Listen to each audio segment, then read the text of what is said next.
Hello students, मैं विशाल गुप्ता आपका teacher. इस वीडियो में मैं आपको क्लास 12 सब्जेक्ट इंडियन इकोनॉमी का जो चैप्टर नंबर 3 हमारा चल रहा है, एग्रीकल्चर इंडस्ट्री एंड ट्रेड 1950 से 1990 तक। स्टूडेंट्स, उसका एग्रीकल्चर वाला टॉपिक हम जो कर रहे हैं उसमें पिछली वीडियो में मैंने आपको कराया था लैंड रिफॉर्म्स और टेक्निकल रिफॉर्म्स, और अब इस टॉपिक में या इस वीडियो में मैं आपको कराने जा रहा हूँ ग्रीन रेवोल्यूशन।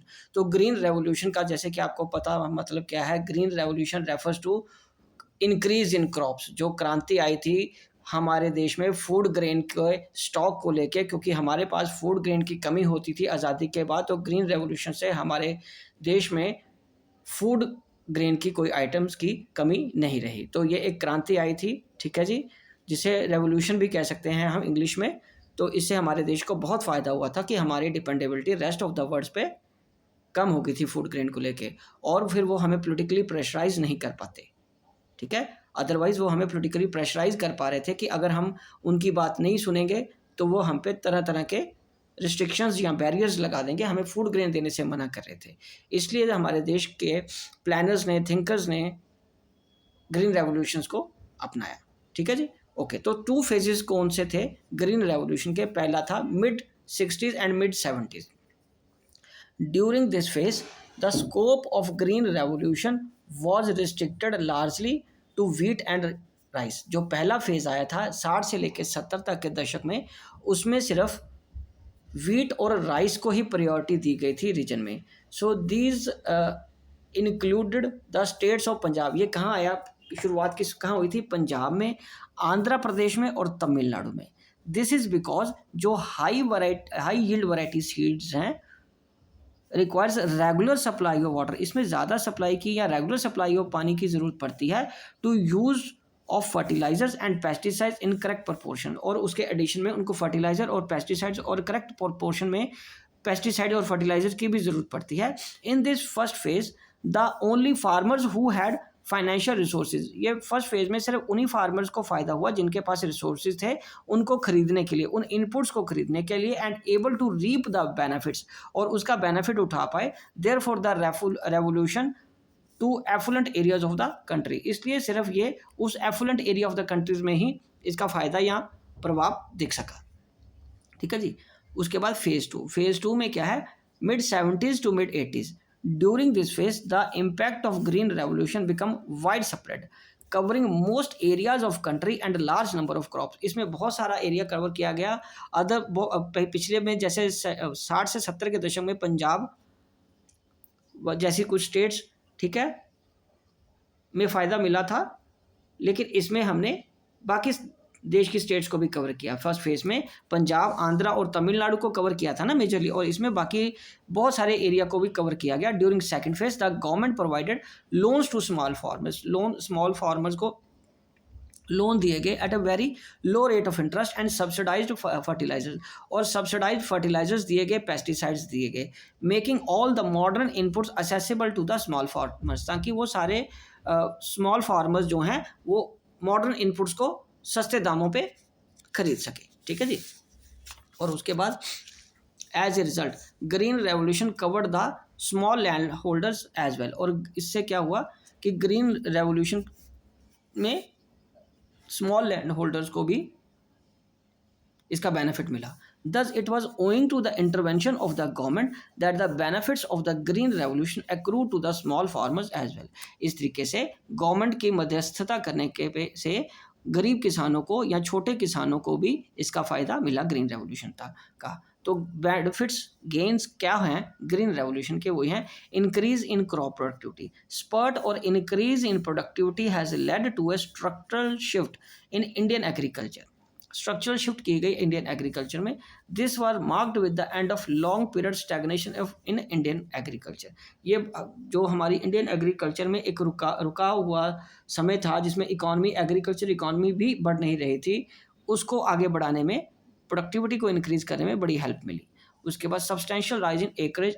तो एकरेज क्या होता है? Area under cultivation. HYV technology has significantly reduced the time lag between sowing and harvesting of crops, ठीक है। Use of chemical fertilisers has eliminated the need for fallowing. Fallowing क्या होता है? फैलोइंग का मतलब होता है कि कुछ समय के लिए फसल को उगने के बाद कुछ समय के लिए ज़मीन को, उस लैंड को खाली छोड़ देना ताकि उसकी फर्टिलिटी बरकरार रहे। लगातार फसलें बीजने से रुकना, जो थोड़ा सा टाइम गैप छोड़ देना उसमें, ताकि उस सॉइल में फर्टिलिटी को दोबारा रीगेन किया जा सके। ठीक है जी, इससे भी फायदा हुआ। Accordingly double cropping has become possible, double cropping possible हो पाई, and this has led to the substantial rise in the gross area under cultivation, और ग्रॉस एरिया जो कल्टीवेशन का है उसमें भी इंक्रीज हुआ।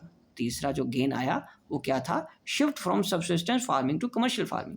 जो हमारे किसान पहले सिर्फ अपने घर की ज़रूरतों को पूरी करने के लिए खेती करते थे, अब उनका नज़रिया भी बदला, अब उन्होंने उसको कमर्शियल वेंचर के फॉर्म में लेना शुरू कर दिया।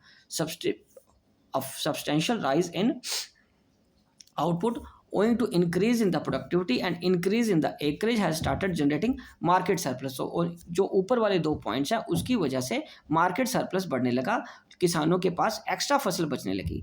ठीक है जी, पहले वो सिर्फ अपने घर की ज़रूरतें पूरी करने के लिए उगाते थे, अब उनके पास मार्केट में बेचने के लिए सरप्लस बचने लगा, क्योंकि हमने बढ़िया HYV सीड्स इस्तेमाल करने शुरू कर दिए। ठीक है, पेस्टिसाइड फर्टिलाइजर्स शुरू कर दिया, प्रोडक्टिविटी बढ़ गई, एरिया अंडर कल्टीवेशन बढ़ गया, तो उसकी वजह से मार्केट सरप्लस बच गया। This has permitted the farmers to gradually shift from subsistence farming to commercial farming. इससे उनको भी समझ आने लगा किसानों को कि हमें भी अब कमर्शियल फार्मिंग के रूप में इसको देखना चाहिए। This is a sign of growth and development. ये साइन ग्रोथ और डेवलपमेंट का था। Change in farmers outlook for commercialization of agriculture has caused a change in outlook of farmers. Farmer is no longer reviewed as a source of subsistence. Farming अब एक सिर्फ जीवन यापन का जरिया नहीं रह गया, वो अब एक व्यापार के लिए कि उससे पैसा भी अर्न किया जा सकता है, वो एक एक्टिविटी बननी शुरू हो गई। पहले फार्मिंग को लोग सिर्फ अपनी ज़रूरतें पूरी करने के लिए ही करते थे। ठीक है जी, अब उसका क्या फ़ायदा होने लगा कि उसको अब एक कमर्शियल वेंचर के फॉर्म में देखने लगे। Self sufficiency in food grain production and buffer stock. Self sufficiency का तो आपको मतलब पता चल ही गया है कि आत्मनिर्भर, और बफर स्टॉक का मतलब, बफर का मतलब होता है मीनिंग। ठीक है, increase in crop production led to self sufficiency in food grain production.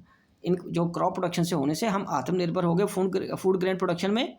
ठीक है जी, increase in production led to fall in the market price, और ज़्यादा प्रोडक्शन होने से क्योंकि सप्लाई बढ़ गई तो उसकी वजह से उसके प्राइसेस भी कम हो गए। Accordingly even poorer section of the society could comfortably fulfil there subsistence needs. तो सस्ता होने की वजह से अनाज गरीब परिवारों को भी उनकी पॉकेट में आने लगा और वो भी उसको इजीली खरीदने में समर्थ हो गए।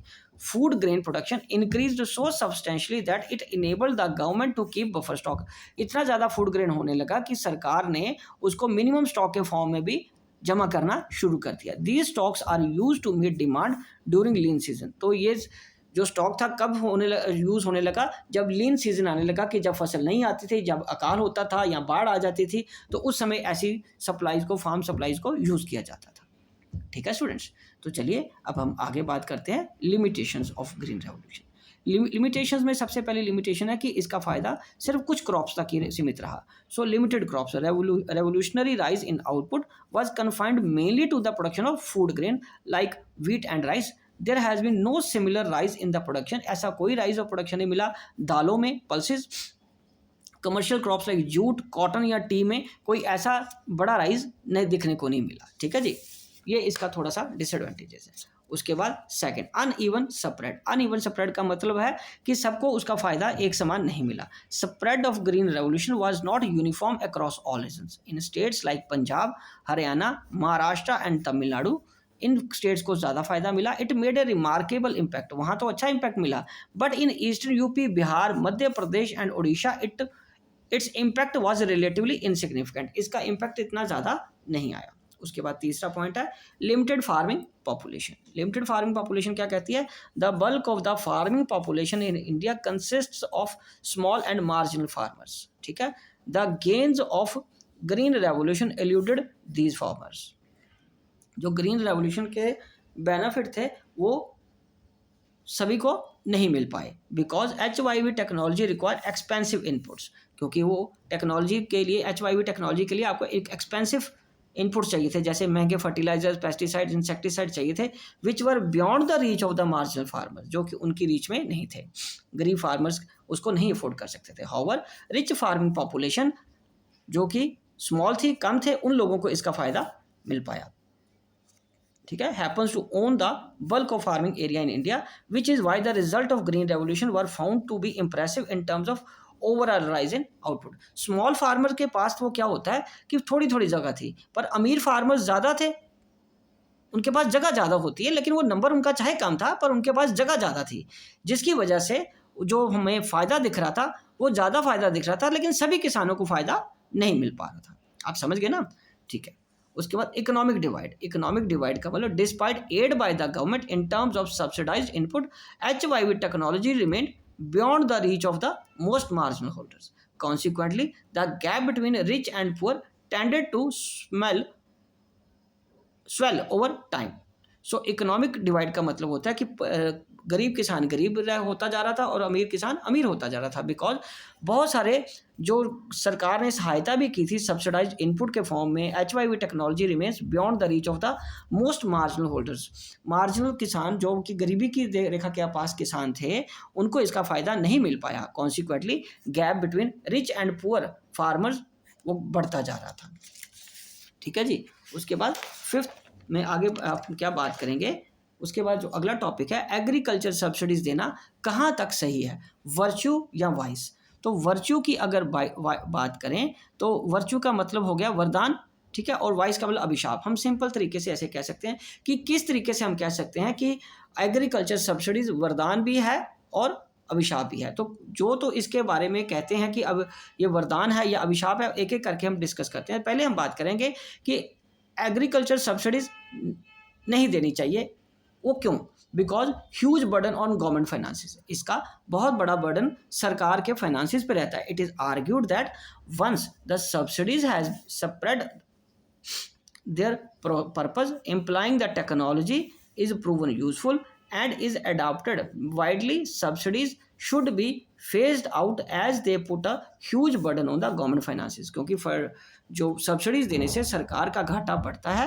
ठीक है जी, ओके। और जब एक बार सब्सिडी से उनको फ़ायदा हो गया तो दोबारा आगे अगर आप देते जाते हो तो उसका किसानों तो फ़ायदा ले रहे हैं, पर सरकार का अननेसेसरी बर्डन बढ़ता जा रहा है। So it is argued that once subsidy has serve the purpose, एक बार जब उसका पर्पस सॉल्व हो गया सब्सिडी देने से, अब उसकी फसल अच्छी आ गई, बिक गई, टेक्नोलॉजी का फ़ायदा ले लिया, कमर्शियल क्रॉपिंग उसने शुरू कर दी किसान ने, फिर उसको बंद कर देना चाहिए, अदरवाइज ये अननेसेसरी बर्डन के रूप में सरकार के ऊपर रहता है। सो उसके बाद है misappropriated benefit. The subsidies not only benefit the farmers but also in the input industry like fertilizer industry. ठीक है, the subsidies not only benefit the farmers, ठीक है, सब्सिडीज़ ने सिर्फ किसानों को बेनिफिट नहीं दिया बट आल्सो इनपुट इंडस्ट्री को भी फ़ायदा हुआ। फर्टिलाइजर जैसी इंडस्ट्री की भी तो प्रोडक्शन बढ़ी ना, क्योंकि उनको पता था कि ये तो बिकेगी चाहे किसान सरकार खरीद ले, किसान ना खरीद पाए। Among farmers the benefit of subsidies are mostly reaped by those in prosperous regions, जो खुद ही पहले अमीर रीजन्स में रहते थे, अच्छे रीजन्स में रहते थे, जैसे महाराष्ट्र में, पंजाब में, आंध्र प्रदेश में, उनको ही इसका फ़ायदा मिल पाया। Since the target beneficiaries are left behind, और जिनको टारगेट रखा हुआ था कि उन लोगों को या उन किसानों को या उन रीजन्स को बेनिफिट देना, उनको बेनिफिट नहीं मिल पाया। ठीक है जी। सो उसके बाद है वेस्टफुल कंजम्पशन। नेचुरली जो चीज़ हमें सब्सिडी के फॉर्म में मिलती है उसका वेस्टफुल कंजम्पशन भी हो जाता है। Subsidies don't allow market prices to dictate the supplies of the goods. Availabilities of supplies at low price lead to wasteful consumption. जब availability of supplies low price पे होती है तो नो डाउट हम उसका वेस्टफुल कंजम्पशन भी होने लगता है। ओके जी। उसके बाद है एग्रीकल्चर सब्सिडीज अ वर्च्यू, अब वरदान कैसे है। ठीक है जी। So the proponents of subsidies believe that, जो उसके पक्षकार हैं, जो उसके हित में है कि सब्सिडीज देनी चाहिए, they believe that since agriculture is a risky business in India, subsidies are needed. ठीक है, सब्सिडीज की ज़रूरत है। वो कहते हैं कि अभी भी large number of farmers are poor and don't have sufficient means to purchase the required inputs. उनके पास sufficient means to purchase the required input नहीं है, hence the need for subsidy. इसलिए सब्सिडीज़ की ज़रूरत है, क्योंकि हमारे देश का जो किसान है वो अभी भी गरीब है, इतना ज़्यादा रिच नहीं है, कुछ रीजंस या कुछ लोगों को छोड़ के उनको अभी भी सब्सिडी की ज़रूरत है। It is further argued that if subsidies are eliminated, ये फिर भी कहा जाता है कि अगर सब्सिडीज खत्म कर दी तो inequalities between rich and poor will expand, ये गैप और बढ़ता जाएगा।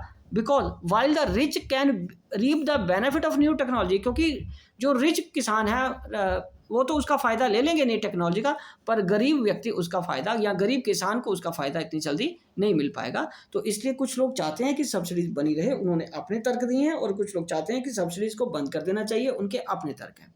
तो ये एक इंडिपेंडेंट अलग से क्वेश्चन भी बनता है। तो स्टूडेंट्स इसी के साथ ही एग्रीकल्चर वाला पोर्शन कंप्लीट होता है चैप्टर नंबर 3 में। अगली वीडियो में हम डिस्कस करेंगे इंडस्ट्री के बारे में, ठीक है जी। तो इंडस्ट्री को डिस्कस करेंगे 1950 से 90 तक क्या क्या इंडस्ट्री से रिलेटेड चीज़ें थी। ओके जी, डन।